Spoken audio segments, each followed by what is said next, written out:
తన కోసం సాక్షాత్తు వైకుంఠం నుంచి దిగి వచ్చిన దేవుణ్ణే నాకు కొంచెం పనుంది స్వామి, కాసేపు ఆ ఇటుక మీద నిలబడి వెయిట్ చెయ్యి అని చెప్పిన ఒక భక్తుడు, మరోవైపు తనని ఒక మహారాణిలా అరచేతిలో పెట్టుకుని చూసుకునే భర్తని నువ్వు నాకొద్దు, నాకు విడాకులు కావాలి అని కోర్టుకెక్కిన ఒక భార్య.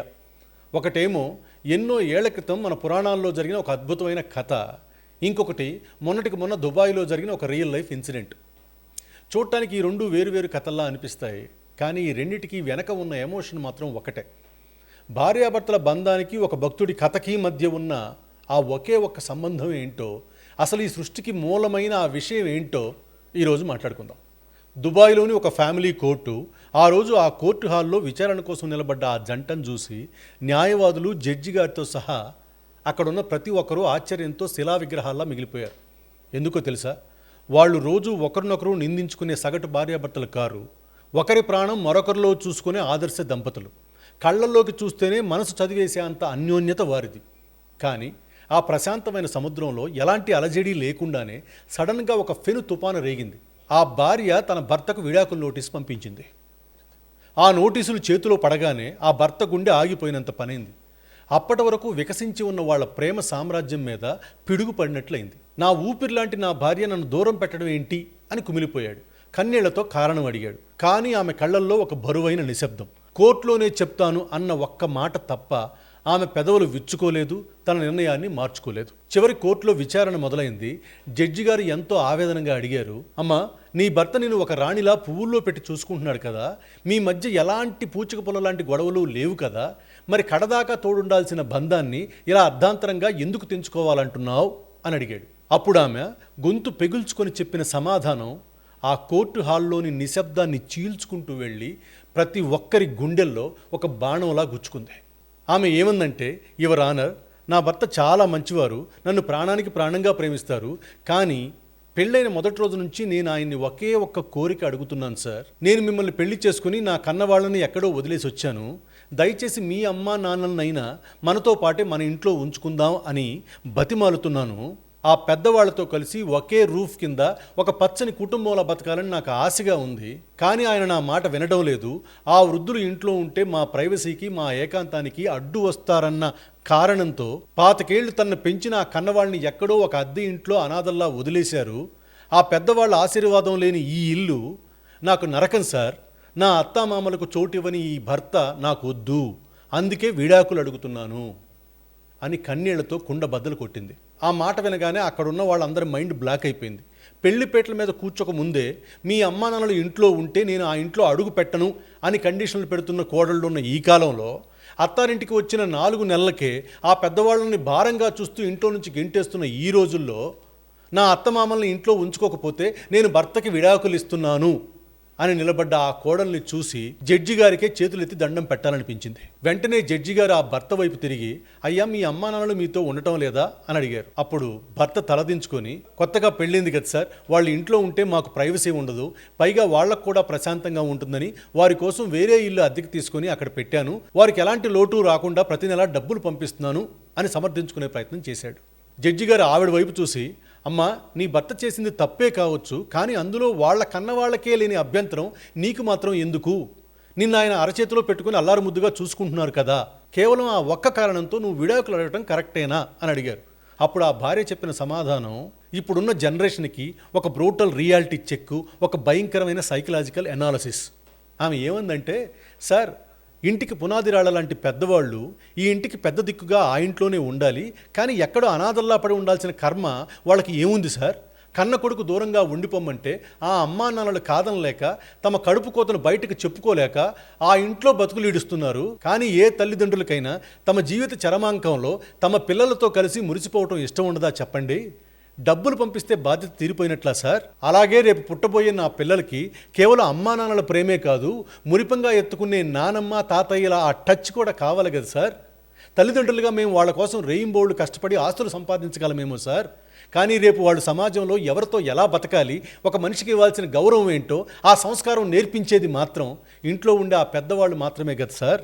ఇంకొక అతి ముఖ్యమైన విషయం ఏంటంటే, 25 ఏళ్ల పాటు తన రక్తాన్ని పాలగా మార్చి కడుపులో పెట్టుకొని పెంచిన ఆ అమ్మా నాన్నల్నే నిన్నగాక మొన్న తన జీవితంలోకి వచ్చిన ఒక ఆడదాని కోసం, అంటే నా కోసం కరివేపాకులా తీసి పారేసిన ఈ మనిషి రేపు ఆయన జీవితంలోకి నాకంటే ఒక అందమైన అమ్మాయి వస్తే ఆమె కోసం నన్ను నా పిల్లల్ని రోడ్డును పడేయడన్న గ్యారంటీ ఏంటి సార్? తన్ని భూమి మీదకి తెచ్చి బతికించిన ఆ వేర్లనే లాగేసిన ఈ మనిషి క్యారెక్టర్ మీద నాకు ఏమాత్రం నమ్మకం లేదు.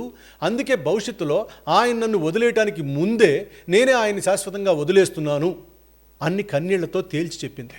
ఆమె ఆ మాట చెప్తుంటే కోర్టులో ఉన్న ప్రతి ఒక్కరి గుండె బరువెక్కింది, రోమాలు నిక్కబడుచుకున్నాయి. అమ్మా నాన్నల విలువేంటో ఇంత బాగా అర్థం చేసుకున్న భార్య తనకు దొరికినందుకు ఆ భర్త కళ్ళు తెరుచుకున్నాయి. తను చేసిన పాపమేంటో అతనికి అప్పుడు అర్థమైంది. వెంటనే ఆమె దగ్గరకు పరిగెత్తుకుని వెళ్ళి బోరును ఏడుస్తూ క్షమాపణ అడిగాడు. నన్ను క్షమించు, నా మనసుకొచ్చిన గుడ్డితనాన్ని వదిలించావు. ఇప్పుడే నా అమ్మా నాన్నల్ని మన ఇంటికి తీసుకొస్తాను, దయచేసి నన్ను వదిలి వెళ్ళొద్దు అని ప్రాధేయపడ్డాడు. అప్పుడు ఆమె కన్నీళ్లు తుడుచుకొని ఒక అందమైన చిరునవ్వుతో ఆ విడాకుల కేసుని వెనక్కి తీసుకుంది. ఆ దుబాయ్ కోడలు అడిగిన ఆ ప్రశ్నలో ఎంతటి పచ్చి నిజం ఉందో చూసారా? ఇంగ్లీష్లో ఒక అద్భుతమైన ప్రొవర్బ్ ఉంది. A tree without roots may look beautiful for a while, but it will inevitably die in the first storm. వేర్లు లేని చెట్టు పైకి ఎంత అందంగా పూలు పూసినా రేపొచ్చే మొదటి తుఫానికి అది కుప్ప కూలిపోక తప్పదు. ఈ రోజుల్లో ప్రైవసీ పేరుతో చాలామంది చేస్తున్నది ఇదే. నిజానికి ఈ భార్య మీద వ్యామోహంతో కన్నవాళ్ళని దూరం చేసుకోవడం అనేది ఇవాళ నిన్న పుట్టిన ట్రెండ్ కాదు. మన పురాణాల్లో ఎప్పుడో ఎన్నో ఏళ్ల క్రితం అచ్చం ఇవాల్టి మోడర్న్ కొడుకులు లాంటి ఒక వ్యక్తి కథ ఉంది. అది వింటే మీ మైండ్ బ్లాక్ అవటం ఖాయం. చాలా జాగ్రత్తగా వినండి. అతని పేరు పుండరీకుడు. అతను మొదట్లో చాలా మంచివాడు. కానీ ఎప్పుడైతే అతనికి వివాహం జరిగిందో ఆ భార్య మీద పిచ్చి ప్రేమలో పడిపోయాడు. ఆమె ఏది చెప్తే అది పుండరీకుడికి వేదం. ఒకరోజు భార్య వచ్చి, నీ ముసలి అమ్మా నాన్నలతో నేను ఉండలేను, వాళ్ళు దగ్గుతుంటే నాకు నిద్ర పట్టడం లేదు, వాళ్ళని పంపించేయి అని కండిషన్ పెట్టింది. భార్య మీద ఉన్న మోహంతో పుండరీకుడు తన వృద్ధ తల్లిదండ్రులని ఇంటి నుంచి గెట్టేశాడు. కనీసం వాళ్ళకి అన్నం కూడా పెట్టకుండా హింసించాడు. ఒకరోజు పుండరీకుడు భార్యతో కలిసి కాశీయాత్రకు బయలుదేరాడు. అప్పుడు వృద్ధ తల్లిదండ్రులు, నాయన మాకు వయసు పైబడిపోయింది, ఏ క్షణంలో మా ప్రాణాలు పోతాయో తెలియదు, మమ్మల్ని కూడా కాశీకి తీసుకెళ్లరా, మేము ఆ శివుణ్ణి దర్శించుకొని మా ప్రాణాలని వదిలేస్తాం అని బతిమలాడారు. అప్పుడు పుండరీకుడు ఏం చేశాడో తెలుసా? తన భార్య దొరసాన్లా దర్జాగా ప్రయాణించడానికి ఒక గుర్రాన్ని ఏర్పాటు చేశాడు. కానీ వయసు పైబడిపోయి అడుగు తీసి అడుగు వేయలేని స్థితిలో ఉన్న తన తల్లిదండ్రులని ఆ గుర్రం వెనకాలే నడిపించాడు. పైగా తన భార్య సామాన్ని బట్టల్ని వాళ్ళ నెత్తి మీద పెట్టి వాళ్ళని బానిసలాగా నడిపించుకుంటూ తీసుకెళ్లాడు. అది ఒక కొడుకు కన్నవాళ్ల పట్ల చూపించిన అరాచకం. అలా వెళ్తుండగా రాత్రి కావడంతో కుక్కుట మహాముని అనే ఒక గొప్ప ఋషి ఆశ్రమంలో ఆగారు. అందరూ నిద్రపోతున్నారు. కానీ పుండరీకుడికి మాత్రం నిద్ర పట్టలేదు. అర్ధరాత్రి సమయంలో అతనికి ఒక వింత దృశ్యం కనిపించింది. చాలా అసహ్యంగా మురికి బట్టలతో ఉన్న 3 స్త్రీలు కుక్కుటముని ఆశ్రమానికి వచ్చారు. ఆ ఆశ్రమాన్ని అంతా శుభ్రం చేసి కన్నవాళ్లకు సేవ చేసి బయటికి వస్తున్న కుక్కుటముని దగ్గరికి వెళ్ళి భక్తితో ఆయన పాదాలకు నమస్కరించారు. ఆ కుక్కుటముని పాదాలకు నమస్కరించగానే ఆ 3 స్త్రీల మురికి బట్టలు, ఆ దరిద్రం అంతా మాయమైపోయి చక్కని తేజస్సుతో అద్భుతమైన దేవతల్లా తయారయ్యారు. ఆ తర్వాత ఆ 3 దేవతలు అక్కడి నుంచి బయలుదేరడానికి సిద్ధమయ్యారు. ఇదంతా చెట్టుచాటు నుంచి గమనిస్తున్న పుండరీకుడికి కళ్ళు బైర్లు కమ్మాయి.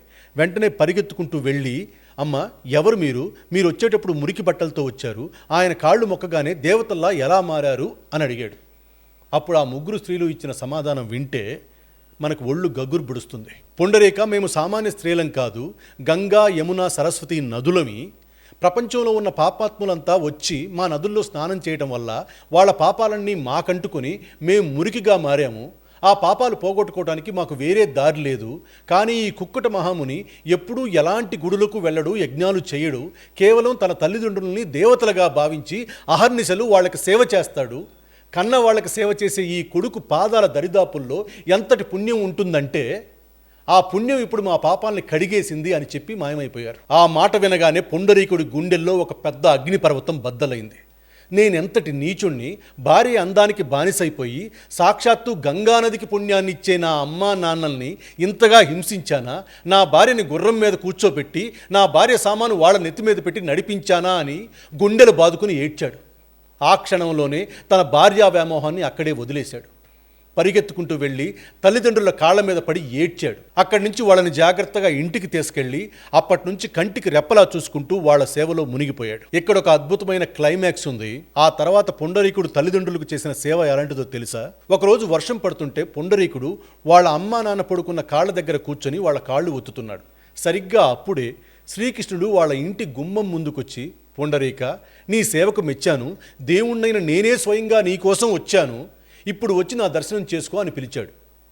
లోపల తండ్రి కాళ్ళు ఒత్తుతున్న పొండరీకుడు తల తిప్పి చూశాడు. బయట సాక్షాత్తు దేవుడు నిలబడి ఉన్నాడు.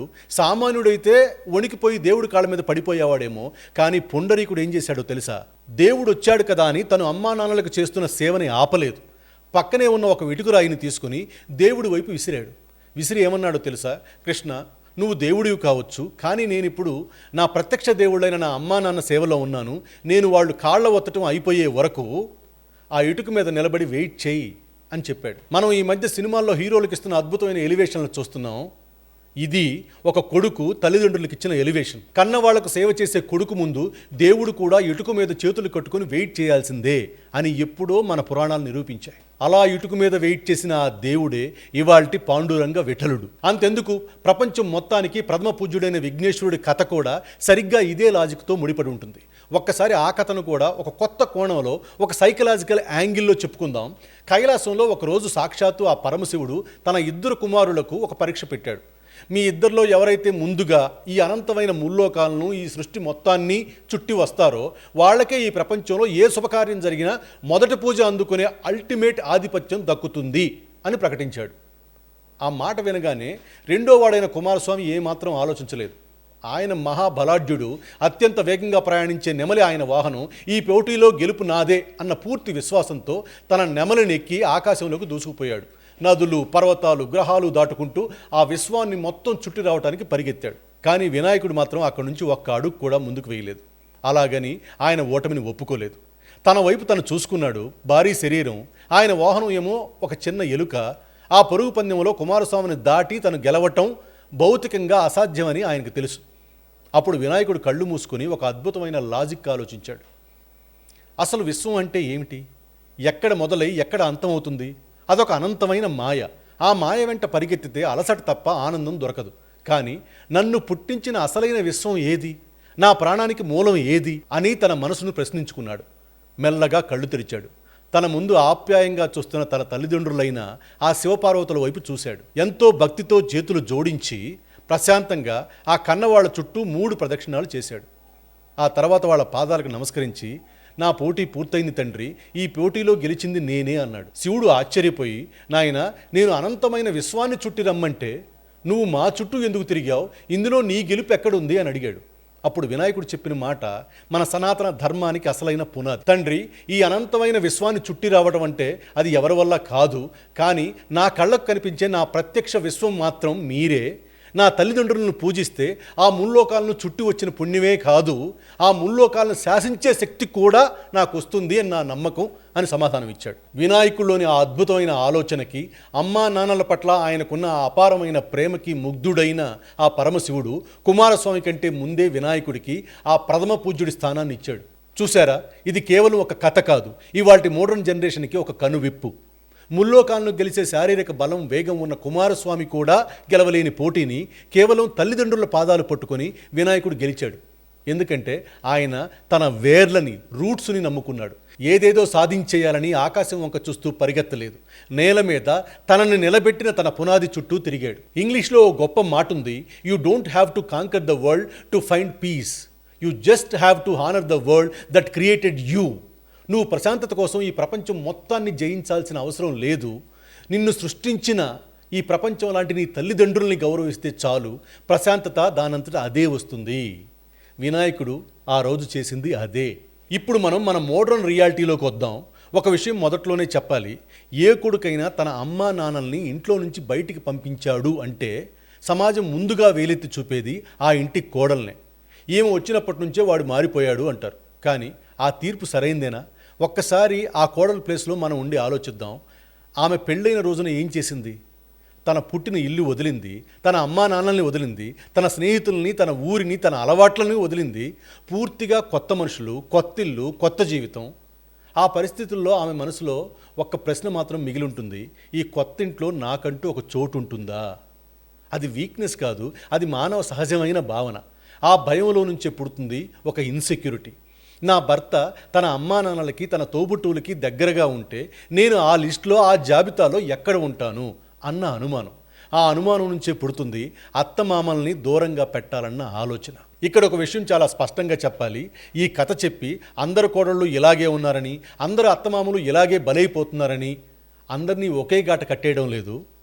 నా భర్త నాకే సొంతం అనుకుని ఆయనకు జన్మనిచ్చిన తల్లిదండ్రులని ఆయనకు దూరం చేయాలని చూసే కోడళ్లను, అలాగే భార్య కొంగు పట్టుకుని కనిపించిన అమ్మా నాన్నలకి నెలకోసారి ఓ గుప్పెడు ముద్ద పడేస్తే నా బాధ్యత అయిపోయిందనుకునే కొడుకుల గురించి మాత్రమే పైన కథలు చెప్పాల్సి వచ్చింది. ఇంకో యాంగిల్ కూడా ఉంది.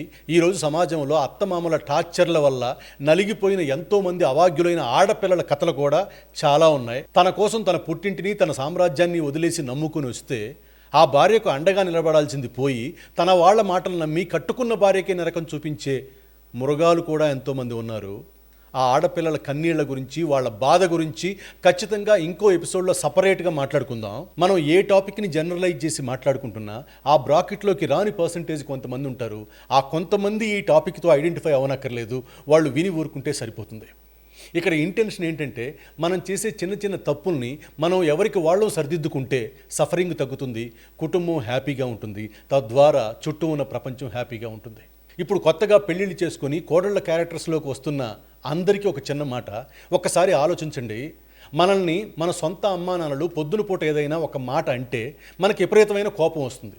కానీ ఆ కోపం ఎంతసేపు ఉంటుంది, ఎంత ఉంటుంది? ఒక ఐసు ముక్కలా కొద్దిసేపట్లోనే కరిగిపోతుంది. మళ్ళీ సాయంత్రానికి వెళ్ళి ప్రేమగా వాళ్ళ ఒడిలో వాలిపోతాం కదా. మరి అదే అత్తగారు ఒక మాట అంటే ఆమెను ఎందుకు మనం జీవితకాలపు శత్రువులో చూస్తున్నాం? ఆమె అన్నమాట గుండెల్లో ఎందుకు బరువుగా మోస్తాం? అమ్మా నాన్నల కోపంలో ఉన్న ప్రేమను అర్థం చేసుకున్నట్లే ఆ అత్తగారి కోపాన్ని కూడా ఈమె కూడా నా తల్లి లాంటిదే కదా అని ఎందుకు అర్థం చేసుకోలేకపోతున్నాం? అత్త కోపానికి కోడలి ద్వేషం సమాధానం అయితే ఆ ఇల్లు ఎప్పటికీ కురుక్షేత్రమే. ఆ కోపానికి ప్రేమను సమాధానంగా వదలండి. ప్రేమకు కరిగిపోని మనిషి ఈ లోకంలో ఎవరూ ఉండరు. కొత్తగా వచ్చిన ఆ అమ్మాయికి ఇది కొంచెం కష్టం కావచ్చు, కానీ ఒక్కసారి ఆ అత్తను కూడా మీ సొంత అమ్మలా చూసి చూడండి. అప్పుడు ఈ ప్రపంచంలో మీకు 2 పుట్టిళ్ళు అవుతాయి తప్ప జీవితంలో అత్తారిల్లు అనేదే ఉండదు. ఆ ప్రేమను అనుభవించి చూడండి, మీ ఇల్లే ఒక స్వర్గం అవుతుంది. మళ్ళీ ఇప్పుడు అత్తమామల్ని దూరంగా పెట్టే కోడళ్ళ దగ్గరకు వద్దాం. ఆ కోడలికి తెలియని సత్యం ఏంటంటే మీరు ప్రైవసీ పేరుతో మీ భర్తని అత్తమామల నుంచి విడదీసి దూరంగా తీసుకెళ్తే ఆయన శారీరకంగా మీతోనే ఉంటాడు, కానీ మానసికంగా తన తల్లిదండ్రుల గురించే ఆలోచిస్తూ ఉంటాడు. నేను మా అమ్మా నాన్నల్ని ఒంటరి చేశాను అనే ఒక గిల్ట్ ఆయన మనసులో అలాగే ఉండిపోయి అది ఏదో ఒక రోజు మీ మీద విపరీతమైన ఫ్రస్ట్రేషన్గా మారుతుంది. మీరు దూరం చేయాలని చూసిన విషయమే మీ మధ్య దూరానికి కారణం అవుతుంది. ఇంగ్లీష్లో ఒక మాట ఉంది, if you force a man to choose between his roots and his flower you might get the flower but it will quickly wither away. మీ భర్తని తనను పెంచిన వేర్లకి ఇష్టపడి తెచ్చుకున్న పువ్వుకి మధ్య ఎంచుకోమని ఫోర్స్ చేస్తే మీకు ఆ పువ్వు దక్కొచ్చు, కానీ వేర్లు లేని ఆ పువ్వు తొందరలోనే వాడిపోయి రాలిపోతుంది. కానీ ఏ స్త్రీ అయితే తన అత్తమామల్ని భారంగా కాకుండా తన సొంత అమ్మా నాన్నలా చూసుకుంటుందో ఆ ఇంట్లో ఏం జరుగుతుందో తెలుసా? ఆ భర్తకి 2 వైపుల నుంచి ప్రేమ దొరుకుతుంది. అతని మనసులో గిల్ట్ ఉండదు. గిల్ట్ లేని మనసు మొత్తం ఆ భార్య మీదే ఫోకస్ అవుతుంది. మీరు అడక్క ముందే ఈ ప్రపంచాన్ని మొత్తం మీ పాదాల ముందు పెడతాడు. దుబాయ్ కోడలు చేసింది అదే. ఆమె అత్తమామల్ని తన బాధ్యతగా చూసింది కాబట్టే ఆమె భర్త మనస్సు మొత్తం ఆమెదే అయింది. ఏ కోడలైతే తన అత్తామామల్ని భారంగా కాకుండా తన సొంత అమ్మా నాన్నల్లా చూసుకుంటుందో, తన భర్తకు సంబంధించిన వాళ్ళని గౌరవిస్తుందో, అప్పుడు ఆ భర్త రియాక్షన్ ఎలా ఉంటుందో తెలుసా? నా వాళ్ళ కోసం ఈమె తన జీవితాన్ని దారబోస్తుంది, ఇంతకంటే గొప్ప భార్య నాకు ఎక్కడ దొరుకుతుంది అన్న ప్రేమతో ఆ భర్త ఆ భార్యకు బానిసైపోతాడు. అవును, అక్షరాల బానిసైపోతాడు. మీరు అడక్కముందే మీకు నచ్చిన ప్రపంచాన్ని మీ పాదాల ముందు పెడతాడు. ఏ భార్య అయినా తన భర్తని ప్రేమతో తన చెప్పు చేతులతో ఉంచుకోవాలి, కానీ అతన్ని తన కన్నవాళ్ళ నుంచి దూరం చేసి సాధించి వేధించి కాదు. మీరు నిజంగా మీ భర్త సంతోషంగా ఉండాలని కోరుకుంటే అతన్ని తన తల్లిదండ్రులకి దగ్గరగా ఉండనివ్వండి. 25 ఏళ్లు కనిపించిన బంధం మీకు వేసిన 3 ముళ్ళ బంధానికి భయపడి దూరమైపోవాలా? ఒక్కసారి ఆలోచించండి. మీ అమ్మ నాన్నల్ని మీ తమ్ముడు భార్యో మీ అన్న భార్యో ఇంటి నుంచి పంపించేస్తే మీ అన్నో తమ్ముడో ఎంత పెయిన్ ఫీల్ అవుతారో మీ భర్త కూడా తన తల్లిదండ్రుల విషయంలో అంతే నరకం అనుభవిస్తాడు. ఇక ఈ రోజుల్లో ఏ ఉద్యోగాల రీత్యానో కెరీర్ రీత్యానో అమ్మా నాన్నలకు దూరంగా వేరే సిటీస్లోనో ఏ అమెరికా ఆస్ట్రేలియా లాంటి దేశాల్లోనో సెటిల్ అయిపోయిన కొడుకులు కోడళ్ళకి ఒక భయంకరమైన నిజం చెప్తున్నాను వినండి. ఇది విన్నాక ఈ రాత్రి మనకు నిద్ర పడితే అడగండి. మనలో చాలామంది ఊర్లో కన్నవాళ్ళని వదిలేసి సంపాదన కోసం వేరే ఊరికి వచ్చేస్తుంటాం. ఎప్పుడో పండక్కో, ఏ దసరాకో, సంక్రాంతికో, సంవత్సరానికి ఒక్కసారో 2 సార్లో వెళ్ళి 4-5 రోజులు వాళ్ళ దగ్గర ఉండి డ్యూటీలు తీరిపోయాయి అన్నట్లు తిరిగి వచ్చేస్తుంటాం. అవునా? ఒకసారి ప్రాక్టికల్గా లెక్కేసుకుందాం. ఇప్పుడు మన అమ్మా నాన్నలకి ఏ 65 70 ఏళ్ళో ఉంటాయనుకుందాం. వారు ఎంతో ఆరోగ్యంగా ఉండి ఇంకొక 20 ఏళ్ళో 25 ఏళ్ళో బతుకుతారనుకుందాం. ఇలాగే సంవత్సరానికి ఒక్కసారి మాత్రమే మనం ఊరు వెళ్తే వాళ్ళ మిగిలిన జీవితకాలంలో మనం వాళ్ళని కళ్ళారా చూసేది కేవలం ఒక 20-25 సార్లు మాత్రమే. అదేంటి? చిన్నప్పుడు అమ్మ 1 గంట కనపడకపోతేనే గుక్కపట్టి ఏడ్చిన మనం నాన్న సాయంత్రం ఇంటికి రావటం లేట్ అయితే ఆ గుమ్మం దగ్గర ఎదురు చూసిన మనం ఈ 20 ఏళ్లలో వాళ్ళని కలుసుకునేది కేవలం 25 సార్లు మాత్రమేనా? వింటుంటేనే గుండె భయంతో వణికిపోవట్లేదా? ఇక విదేశాల్లో ఉన్న వాళ్ళైతే ఈ 20 ఏళ్లలో సంవత్సరానికి ఒక్కసారైనా వస్తారో లేదో కూడా గ్యారంటీ లేదు. అంటే జీవితంలో వీడియో కాల్స్లో కాకుండా మీరు మీ కన్న వాళ్ళని ఫిజికల్గా చూసేది 10 సార్ల లోపే అనమాట. మనలో చాలామంది ఒక మాట అంటుంటాం, మేము తీసుకెళ్తామని అంటుంటాం, కానీ ఆ ఊరు ఆ పొలం వదిలేసి మన కాంక్రీట్ జంగిల్స్లోకి రావటం వాళ్ళకి ఇష్టం ఉండదు, వాళ్ళు రారు అంటాం. వాళ్ళు రారు నిజమే, వాళ్ళని తీసుకురాగలిగితే తీసుకొద్దాం, లేదంటే మనమే నెలకొకసారైనా వెళ్ళి ఆ స్పర్శని ఫీల్ అవుదాం, లేదా 2 నెలలు మన దగ్గర ఉంచుకొని మళ్ళీ ఊరి వాతావరణం మిస్ అవ్వకుండా మళ్ళీ 2 నెలలు అక్కడ ఉండేలా ప్లాన్ చేద్దాం. దీనికి మళ్ళీ మన దగ్గర ఒక రెడీమేడ్ కవరింగ్ ఉంటుంది. అదేంటంటే మనకు ఉద్యోగాలు ఉన్నాయి, బాధ్యతలు ఉన్నాయి, అన్నిసార్లు ఊళ్ళు తిరిగేంత ఖాళీ ఎక్కడ ఉంటుంది అని. ఖచ్చితంగా ఉంటుంది. ఎందుకంటే రేపు మన పిల్లలు పెద్దయి ఏ పూణేనో ఢిల్లీలోనో చదువుకుంటుంటే వాళ్ళని చూడటం కోసం నెలకు 1-2 సార్లు మన ఉద్యోగాలు పనులు వదిలేసుకొని వెళ్ళి చూసిరామా? మరి ఈ వయసులో మన అమ్మా నాన్నలు కూడా పసిపిల్లలతో సమానమే కదా, వాళ్ళని మాత్రం ఎక్కడో వదిలేసి ఎలా ఉండగలుగుతున్నాం? మన డబ్బు వాళ్ళకి ఆయుష్ను పెంచదు, మన పలకరింపే వాళ్ళకు ఒక ఆక్సిజన్ లాగా పనిచేస్తుంది. కాబట్టి మనం అమ్మా నాన్నలతో కలిపి ఒక్క క్షణాన్ని కూడా వదులుకోవద్దు. ఇందాక మనం చెప్పుకున్న ఆ 20-25 సార్ల లెక్కను మరింత పెంచుకునే ప్రయత్నం చేద్దాం. ఇప్పుడు మళ్ళీ మనం కోడళ్ళ దగ్గరకు వద్దాం. గుర్తుపెట్టుకోండి, ఈరోజు మీరు ఏ అత్తామామలను అయితే ప్రైవసీ పేరుతో భారం అనుకుని బయటికి పంపేస్తున్నారో, రేపు మీరు కూడా ముసలి వాళ్ళు అవ్వక తప్పదు, అత్తామామలు అవ్వక తప్పదు. ఈ ప్రకృతి ఆడే కర్మ సిద్ధాంతంలో రేపు మీ కొడుకు ఒక మోడర్న్ భార్యను తెచ్చుకొని, అమ్మ మీరు ఇక్కడ ఉంటే మాకు ప్రైవసీ లేదు అని మిమ్మల్ని ఒక వృద్ధాశ్రమంలో వదిలేస్తే ఆ రోజు మీరు కార్చే కన్నీటికి ఈ భూమి మీద ఎవరూ జవాబు చెప్పలేరు. ఇక మన విషయానికి వద్దాం. ఒక్క నిమిషం అమ్మ మొహం గుర్తుకు తెచ్చుకుందాం. మనకు చిన్నప్పుడు జ్వరం వచ్చినప్పుడు రాత్రంతా నిద్రపోకుండా మన తల పట్టుకొని కూర్చున్న ఆ మొహం, మనం ఏడుస్తుంటే తన కారణం తెలియకపోయినా కడుపులో పెట్టుకుని ఓదార్చిన ఆ మొహం ఒకసారి గుర్తుకు తెచ్చుకుందాం. నాన్న చేతులు ఒకసారి గుర్తుకు తెచ్చుకుందాం. మనం సైకిల్ నేర్చుకుంటున్నప్పుడు వెనక పట్టుకొని పరిగెత్తిన ఆ చేతులు, మన ఫీజు కట్టడం కోసం ఎండలో వానలో తిరిగిన ఆ చేతులు ఒకసారి గుర్తుకు తెచ్చుకుందాం. ఆ మొహం, ఆ చేతులు ఇప్పుడు ఎక్కడున్నాయి? మనతో ఉన్నాయా, లేదా ఇంకెక్కడో దూరంగా ఉన్నాయా? ఈరోజు అందరూ ఒక్క పని చేయండి. ఈ పాడ్కాస్ట్ చూడటం అయిపోగానే అమ్మకి నాన్నకి ఒక కాల్ చేయండి. ఏం చేస్తున్నావు అమ్మా, ఏం చేస్తున్నావు నాన్న అని అడగండి. ఆ పలకరింపు వినగానే వాళ్ళ గొంతులో వచ్చే ఆ సంతోషం, అది మనకు ఏ డబ్బు కొనిపెట్టలేదు. దుబాయ్ కోడలు ఆ భర్త కళ్ళు తెరిపించింది. పొండరీకుడు తన తప్పు తెలుసుకున్నాడు. వినాయకుడు మనకు చూపించాడు, ముల్లోకాలను గెలవాలంటే వేర్లని వదలకూడదు అని. మనం ఇప్పుడు చేయాల్సింది పెద్ద త్యాగమేం కాదు, ఒక్క కాల్, ఒక్క విజిట్, ఒక్క కౌగిలింత. ఈ ఎపిసోడ్లోని ఈ చివరి క్షణాల వరకు నాతో పాటు మీరు ట్రావెల్ అయ్యారంటే నేను చెప్పాలనుకున్న ఎమోషన్, నేను చెప్పాలనుకున్న ఈ సింపుల్ ఇంపార్టెంట్ విషయం మీ గుండెను తాకిందని, మీకు బాగా అర్థమైందని నేను మనస్ఫూర్తిగా నమ్ముతున్నాను. ఈ ఎపిసోడ్ మీ మనసుకు ఎంతలా కనెక్ట్ అయిందో, మీకు ఏమనిపించిందో కింద కామెంట్స్లో నాతో షేర్ చేసుకోండి. ఇంత అద్భుతమైన విషయం మనతో పాటు మన చుట్టుపక్కల అందరికీ తెలియాలి కాబట్టి మీ ఫ్రెండ్స్కి, మీకు తెలిసిన వాళ్ళకి షేర్ చేయండి. మనకు తెలియని వాళ్ళకు కూడా ఈ కంటెంట్ చేరాలంటే లైక్ చేసి హైప్ చేయండి. ఎందుకంటే మనలో మార్పు వస్తే మన కుటుంబం హ్యాపీగా ఉంటుంది. మన చుట్టుపక్కల ఉన్న వాళ్ళందరిలో మార్పు వస్తే మన చుట్టుపక్కల ప్రపంచం అంతా సంతోషంగా ఉంటుంది. ఆ వైబ్ ఉంటుంది. మరొక అద్భుతమైన ఎపిసోడ్లో మళ్ళీ కలుద్దాం. అప్పటి వరకు సెలవు. నమస్కారం. మాతృదేవోభవ, పితృదేవోభవ. జై హింద్, జై శ్రీరామ్.